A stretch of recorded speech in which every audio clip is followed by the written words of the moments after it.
Welcome back to another episode of Raw Sports Center, man. As you can see by the title and by the thumbnail today, I told y'all I was coming back with a part 2 of Saquon Barkley film study, and that's exactly what this is. So let's get straight into it. So we started off, you got a red aerial possession, you got a gotta have it moment, a 3rd and 17, a 3rd and long, and plays like this as a defensive coordinator would just be demoralizing to me. To have a team on the ropes at a 3rd and 17, thinking that you're going to hold them to a field goal, and they hand it off and they rattle off a 17-yard plus touchdown run. That just has to be one of the most demoralizing effects of what an offense can do. And like I said, when you got a guy like Saquon Barkley, man, he has that big play, that big it factor to where whenever the ball touches his hand, man, he could take something just as simple and turn it into this magnificent play, kind of like what he did right here. I'm pretty sure when they handed this ball off, they weren't anticipating that this was going to result in a touchdown. But it's interesting, too, because you look at they ran a draw, and you see that they dropped 3 of their offensive linemen back. So they dropped 3 offensive linemen back as if it was for pass protection, and then they just kind of allowed the other 2 to block for the run. And Saquon Barkley just like right here, they just had a big look at that big gap,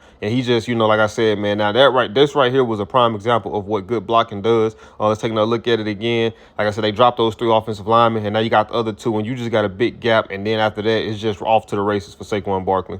So right here, you got another 2nd and long. They find themselves in a lot of like long yardage situations, like on the previous clip. I think that was on the clip before last, if I'm not mistaken. They were at a 3rd and 17, and they handed it off, and he was able to take it the distance. And right here, they find themselves in the 2nd and 12. So it could be because Jalen Hurts was taking some sacks, holding on the ball a little too long, or it could just be because of some pre-snap penalties that kept pushing them back. So right here, he utilized a more so lateral running. A lot of what we seen early on was just him being able to, the blocking to be able to create those lanes, and him just being able to shoot them and just getting vertically down the field. We didn't see him really doing too much lateral running, like right here. So right here, he showcases, a level of, for one, just patience and not just taking the first thing that he see, but for 2, vision, and just allowing his blockers to be able to, set up to, maximize on what he can gain from the play. Like you see that you got the 2 guys right there, like 2 tight ends, number 89, and I can't look at the other number, where you see right here, they're double teaming him, right? And you see he just utilizes them. They're double teaming one guy, but you got the other guy who's coming, and he just utilizes them in terms of leverage, just kind of faking as if he was going to go in and then just bounce it back outside, and that defender having to kind of just run through traffic. And then once again, we've seen him hurdle a defender backwards, and he just does a good job right here, just hurling the defender again. And like I said, man, he just has that big play factor, man. You got a 2nd and 13, and it shows you the level of confidence that you have in not just your offensive line, but your running back, to be able to hand those balls off in those long yardage situations. And you see when he jumped over the guy's head, he pretty much kind of slid down after that, and that was to prevent from going out of bounds, to be able to stop the clock. Right now, they're kind of in what you would consider like a 4-minute offense, with just trying to extend the drive and bleed the clock out as much as they can. And having a player like Saquon Barkley on top of the offensive line that the Philadelphia Eagles have, running a 4-minute offense is very, very is not as challenging as it would be for more teams that don't have that type of infrastructure. So once again, man, this is one of those plays that will have me pulling my hair out, breaking the clipboard, breaking the headset if I was a defensive coordinator. So once again, we got them on the ropes. We got them in a 3rd and 6, a medium yardage situation. If you want to be able to stop the tush push, this is how you do that. You prevent them from finding themselves in 3rd and 2nds, 4th and 2nds, 3rd and 1s, and 3rd and inches. If you can try to keep them in this distance, for the most part, it minimizes the tush push. But with that being said, when you got number 26 in the backfield, the options also become limitless too, because it doesn't have to be anything specific or anything special in order for him to be able to do what he does. So right here, you see that now, once again, one of the things I talked about in his last video was his blitz pickup and just being able to help in pass protection. So you see how he was able to go up and kind of just try to chip on one of the offensive linemen, chip one of the D linemen, if they was able to get some type of push and was trying to look as if they was collapsing the pocket. So I love the willingness to also do that. But then once again, he rolls out to the flats, and Jalen Hurts gets the ball to him in space. And man, this play was not supposed to have happened. Like, just look at all the Cowboys defenders. Look at all the white jerseys compared to green jerseys right here, right? You got 1, you got 2, 3. You got 4. You have at least 4 or 5 guys that that was right there in the vicinity before he even got the first down. Like, these are the type of plays that I talk about, because the average back is going down maybe on the 1st or 2nd tackle for darn sure. The average back probably right here. Now, one thing I will say that what they did, and that you probably could say that they could have done a little better in terms of the defense, was that you want to try to attack and close the distance between Saquon Barkley. You don't want to allow Saquon Barkley, for one, to get a full head of steam, for one reason why, because then he can lower his shoulders and run through you. And then you give him a two-way option in terms of what he can do to be able to make you miss. But as soon as that ball was thrown, and we realized it right here, as soon as Jalen Hurts lets that ball go right here, boom, defense should be running, coming downhill and getting in tackling position to minimize it. And then even when they didn't do it the right way, you had number 13 pursuing from the middle of the field. He almost had a chance to be able to come. But like I said, man, with Saquon Barkley, his contact balance is phenomenal, man. Like this guy, like if you getting arm tackles and you're not wrapping him up more times than not, he's gonna run for an additional 2 to 3 yards. So you take a gain that was possibly, you take a 3rd and 6 right here. You take a gain that was possibly supposed to just have been maybe maybe a 2-3 yard, maybe 4-yard gain, and he ended up almost taking that thing to the house for a touchdown. So once again, you got another one of those plays that I look at and I say, man, this is what makes the Philadelphia Eagles so hard to deal with. So you look at another guy to have a situation of 3rd and 6, and then you have to take into consideration everything that you have to deal with in the passing game when you play in Philadelphia in terms of Devontae Smith, in terms of A.J. Brown, even in terms of the tight end who can win those matchups whenever it's called of him. And then you also have to take into consideration that Jalen Hurts can hurt you with his legs. So a lot of times that, when you're thinking about the run game, when you thinking about first down, thinking about second down, you're usually thinking about the running back. When you find yourself on 3rd down, especially when it's 3rd and medium, especially when you take away the option of the tush push and them just really handing it off and being able to gain those tough, hard yards, your main focal point becomes defending the pass. And like I said, Devontae Smith and A.J. Brown are going to be the guys that's going to get the most attention on that. And right here, he just pretty much, Jalen Hurts just checks the ball down to Saquon Barkley, and Saquon Barkley just does Saquon Barkley things. He catches the ball in space. Now, the defender did realize and react to this pretty fast. He came downhill. He wasn't really under control. And he didn't really be able to get a full body on Saquon to bring him down. And my God, did he pay for that? Because once again, like I said, if you come downhill in a controlled position, even if you don't make the tackle, you still minimize the success because maybe Bobby Wagner would have been able to come up and make the tackle because you would have had him slowed down. But when you miss that tackle and he gets rolling, going downhill with a full head of steam, man, he's a very, very hard dude to have to deal with.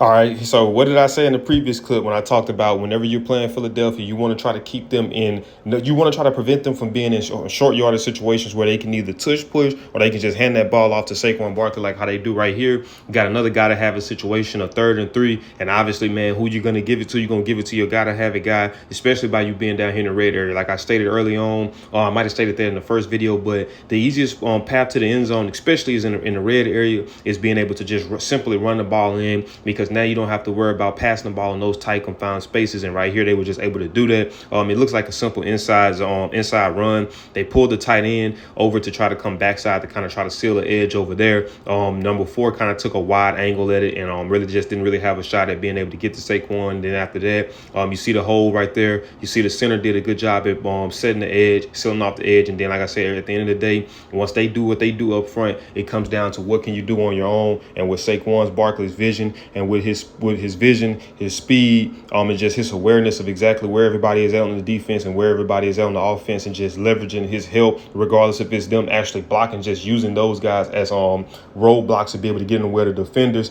He takes it to the house for a touchdown. So this right here is a beautiful angle of what the outside zone run is. So you look at the offensive line once again, look at how they're all blocking horizontally, right? So what Saquon's job is to do is to identify what's the best situation. Am I going to continue to the outside to try to bounce this run outside, or am I going to try to maybe cut it upfield? But then also too, if it's nothing there, or you like the matchup that you have elsewhere, you can cut it back just like how he did right here. But once again, what does that do? It shows you vision and it shows you footwork. Just look at the feet always being active and his feet always working. We're going to look at the center because once again, the center did a phenomenal job with being able to block. You got the center right here. Look at how he come and get that block on number 35, just throws him on the ground, takes him out the play. And then after that, Saquon Barkley is once again off to the races, man. That's why I was saying that I wanted to emphasize not just the vision of Saquon Barkley and not just what he does, but then also to the offensive line, man, because if it wasn't for the offensive line doing what they do, if it wasn't for him and offensive line working in sync, there's no way that we would be able to get a 2,000-yard rusher. So, we want to also give the attention and the kudos to the offensive line for doing what they're doing. But like I said, man, when you pair those two together, that's a recipe for a dangerous disaster. So right here on this play, like this was another outside zone run. just look at the opening he had right here, man. Like I say, man, like when you're watching this team offensively and what they do offensive line wise, the battles that they dominate and how they dominate in the trenches, you understand what led to the success that they had this year on the ground. But then when you pair that with a guy with Saquon's vision and his athletic ability, I mean, the results that you get can be very, very catastrophic to a defense. So right here, like I said, you see that they created the opening up front. And he just pretty much shot through that. And you look at, the aspect of him, what can I do on my own? What can I do by myself? And you see that with him being able to get to the next level. So you see that you had the safety. He kind of came down a little hesitant, and you had the corner who kind of overly pursued. We're going to take another look at that. So watch the corner. The corner going to come in aggressively right here. Right here, he comes in aggressively. He just pretty much sticks his foot in the ground and makes a cut back and took the corner, made the corner miss. He was tackling error. And then, like I said, the safety kind of came down a little timidly and it just based off of the leverage and the angle that he came in. And really, I think, too, that it was the angle that Saquon, with him being able to make this cut right here, he probably was anticipating that Saquon was going to be coming to him. But when Saquon made that cut to make the corner miss, I just think after he made that cut, leverage-wise, the safety just really had no shot at being able to get to him. And it kind of goes back into, in terms of this move he just put in right here. So notice how he attacks the inside shoulder. Watch here. Boom. Right. He gets the corner leaning inside as if he's finna go inside, and he bounced that thing back outside. So it's almost similar to when I talk about receivers being matched up in press man to man. If you're trying to go inside, you're going to attack the outside shoulder. And if you're trying to go outside, you're going to attack the inside shoulder. You want to try to get him out of position, or you want to try to out leverage him based off attacking opposite of where you're going to actually be going. And Saquon did a good job at that, just being able to attack the outside shoulder, the corner, and making him miss. And then after that, it was just a race to the end zone.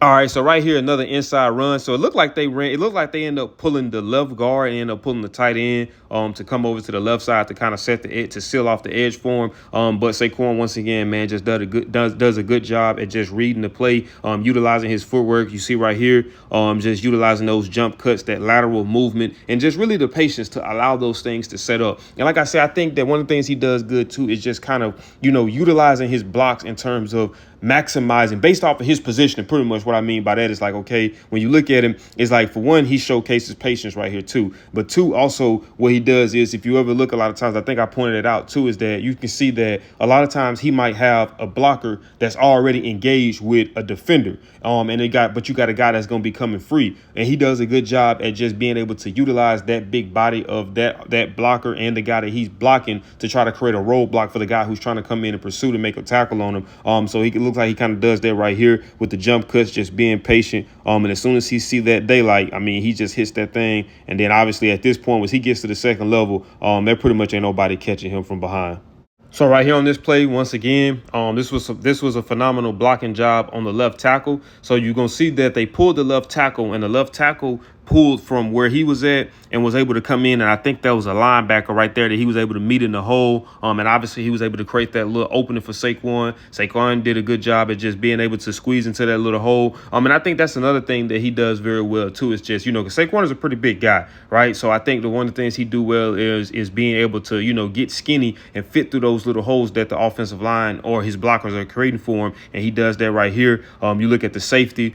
He took a bad angle and pretty much was diving at the feet of Saquon, didn't even much touch him. And then you had the corner right there. He just didn't stand no chance of being able to bring Saquon down. Honestly, I don't even think he tried. I think he was looking at Saquon was already coming downfield with a full head of steam. And you seen that Saquon wasn't trying to juke or wasn't trying to go around him. Saquon was just trying to go through him. And it looked like all the corner did was just try to, throw a jab at the ball. Saquon did a good job, obviously, is keeping that thing high and tight, lowering his pad level, trying to go through the guy. And the guy pretty much wasn't able to, really just get a shot at the ball. Obviously, when you lower your shoulder pads, it prevents defenders from having opportunities to be able to punch it out or to be able to rip it out. But like I said, I don't think that corner wanted any parts of trying to tackle Saquon coming downhill with bad intentions.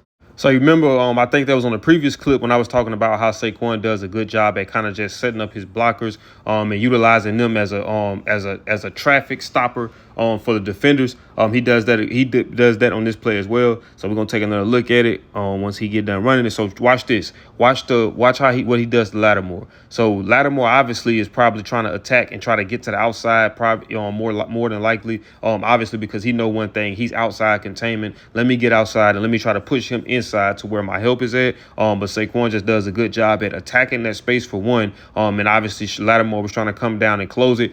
He just did a good job at once again, kind of seeing that where number 47 was at. And at the time, him and Lattimore wasn't engaged just based off of positioning where he was at and where Lattimore was at. But he does a good job at once again, looking as if he was going to attack to the outside and just bouncing it back in right here. Boom. And then obviously that allowed for him to utilize number 47. And then after that, once again, man, it's just him outrunning people. And like I say, man, it's a different thing when you outrun a defensive lineman. And it's even a different thing when you kind of outrunning linebackers, even though linebackers are much more athletic and fast in today's game. But to be able to pull away from skilled players like this, man, like they were right there in position. It wasn't like he already started off where he was at. They were all right there in position to possibly be able to make a play on. Like I say, you see when he makes the move on Lattimore over here, once he sets up that block. Boom, look at the positioning where all these guys were at. And then after that, man, it pretty much was just him separating from them. And it just was a race to the end zone. And obviously he won that race.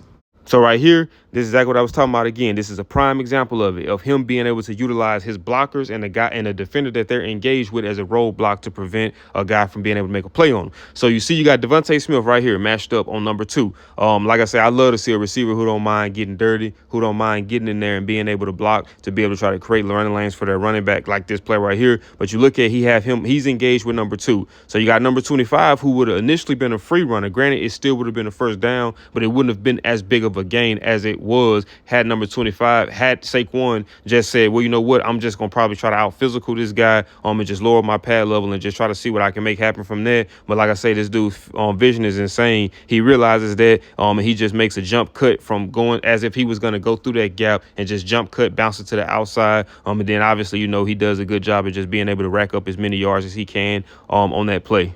So plays like this just kind of sums up the confidence that they have in the offensive line and their running back. So you have a gotta have a situation. You got a 3rd and 4, and they just simply hand the ball off to Saquon Barkley. And he's just able to take that thing down the field for a touchdown. But honestly, man, like I said, man, everything starts up front. They just did a good job at just being able to create those holes. And then, like I say, man, the thing about Saquon is that he's able to not only identify and see those holes open up quickly, but then he's also able to just hit them in such a rapid pace to where defenders don't even have a chance to be able to come downhill to be able to try to make a play on the ball. Let's just take another look at that again, because it looked like they end up pulling a center again too. Let's see. So the center was engaged. The center was engaged with his blocker, pretty much kind of just took him out the equation. And everybody for the most part really was. Then like I say, with Saquon, man, he doesn't really hesitate. He doesn't second guess himself, but he does it in such a smooth manner. Like he doesn't just overly aggressively shoots every time. It almost goes back to what I was telling you guys. I'm not sure if it was this video, the last video, or maybe even the Derrick Henry video. And we talk about pool billiards, right? And they talk about a good pool shooter. He knows his next shot. A great pool shooter knows his next shot on top of the next 3 or 4 shots. And it feels like for me with Saquon, when I look at him a lot of times, it's like he's just so far ahead of the defense. It's almost like he know what the defenders are going to do before they even know what they're going to do. You know what I mean? Because you just see he knows when to properly shoot with aggression, and then he knows when to be able to kind of just take his foot off the gas just a tad bit to kind of let things develop and then be able to make his move. So right here, this play right here does a good job at showcasing once again one of his strengths. Like I said, just knowing what it is that he needs to do for that play to be able to make it happen. Like I said, you got times where he sees those holes and he just shoots those holes full speed and is able to make plays. But then you have some times where he might not have, either the holes may not be there, or he might have to kind of try to set them up in terms of his blocker. So he's able to kind of say, okay, let me play at a slower pace now to allow those plays, to allow those blockers to be able able to set up, or sometimes just be able to be traffic for the free runners that you may have at him. So he does a good job at this right here. Just kind of, once he get the ball, he's kind of hesitant, but he's steady moving forward and he's steady closing the distance. He's not just sitting there stationary, and he's kind of moving side to side. And a lot of times you see him whenever he do those jump cuts allow him to be able to set up blockers, or like I said, just be able to create that roadblock for guys to not be able to have a shot at him. And then obviously, like I said, when he gets to that second level, pretty much is nobody catching him. But like I said, once again, man, just look at number 3, like the safety right here. So he just pretty much just outruns the safety, right? You look at the safety who's going to be coming down right there, kind of close to the 30-yard line. Now, granted, he did take kind of a bad angle too, but he still had a shot. And just look at the distance that he was able to close in such a short time frame, to where the safety just obviously was on a bad angle, but then he was able to get 0 from 100 so quickly that he just never really stood a chance at being able to get a hold to him. And then, like I said, once again, you see AJ Brown on the outside matched up with, I believe that was number 4. And like I say, man, when you look at the dominance that this guy had and what he done this season, you know that it was a team effort. There's no way that you can have as phenomenal of a season as he did without the whole team being able to contribute to it. And they all do their part, from the offensive line side, and even, them pulling their tight ends and utilizing them as blockers, and even just watching AJ Brown and Devontae Smith be able to block downfield to be able to minimize the guys that have a shot at being able to hit him on the second level. So right here, man, I remember watching this play right here live, and I was just looking at what just happened. So you look at initially, right? They were in position to stop it. When I say that, I mean Commanders, obviously, because they had numbers in the box, and I think they had numbers that was outnumbering the offense, right? So they had guys that was going to eventually be running free. So you look at Bobby Wagner, and I think who is that? Is that number 4? Him and number 9, they end up kind of colliding. And when they collide, obviously it gives Saquon a lot of space. And once Saquon has space to work with, he is a very dangerous guy to bring down. And then you have to think about like this, right? Just look at the position of where he's at. When he gets to the second level, and the linebackers aren't present, guess who he has to deal with? Guess who has to be able to make a tackle? The corners, right? So the corners have to not only be able to make tackles in field, in open space, they also have to be able to shed blockers to be able to give themselves opportunity to be able to make a tackle on Saquon Barkley in space. And obviously, that's just something you don't really necessarily want to task your corners with. Your corners typically are the weaker options on the football field when it comes to physicality in terms of defense, tackling, of things of that nature. So you don't want to put them in that position. And like I say, man, once again, man, this dude just does a good job at being able to read things and being able to capitalize based off of what's going on that particular play. Like I say, man, when he see daylight and he gets going, man, he's a very hard dude to deal with. And I mean, you had 1, 2. Number 11 had 2 different shots at being able to bring him down, and they still wasn't able to be able to bring him down. And just watching what this dude did over the course of this season, man, it was exciting because you never knew what you were going to get week to week. We seen this dude jump over people's heads normally. We seen this dude jump over people's heads backwards. We seen this dude be able to just take some of the most smallest supposed to been gains on the play and maximize it for explosive down the field touchdown. He kind of puts me in the mind of like if you're familiar with my videos, and I always talk about those receivers that you have that you just say, man, forget it, he down there somewhere. Those big guys like George Pickens, those guys who can play the deep ball in the air and be able to go up and make tough catches against coverage. He's the equivalent to that with a running back. You can just get a ball to him on 3rd and, let's say, 14, and you thinking like, man, let's just gain our field position back so we can punt. And he ended up taking that thing down the length of the field for a touchdown. So he's a very physical, very explosive running back. And like I say, he can hit you in so many different ways. I mean, he can hit you with the speed, with being able to just outrun guys. He can hit you with the his athleticism and his agility, being able to make guys miss, and then he can hit you with his power, just being able to run guys over. And then his contribution also too to one of the things that I said I think is an underrated aspect of his game is his pass protection. Whenever he's being called upon to be able to pick up blitzes, I put one of those in my other video, but I seen him do it over the course of the season too. And that's like I said, I love physicality, and it takes a running back to want to be able to do those blitz pickup. You have to want to engage, you have to want the contact, because 9 times out of 10 that's what what blocking is pretty much full contact. So it's a lot to like about him. And then, like I say, even in the pass game,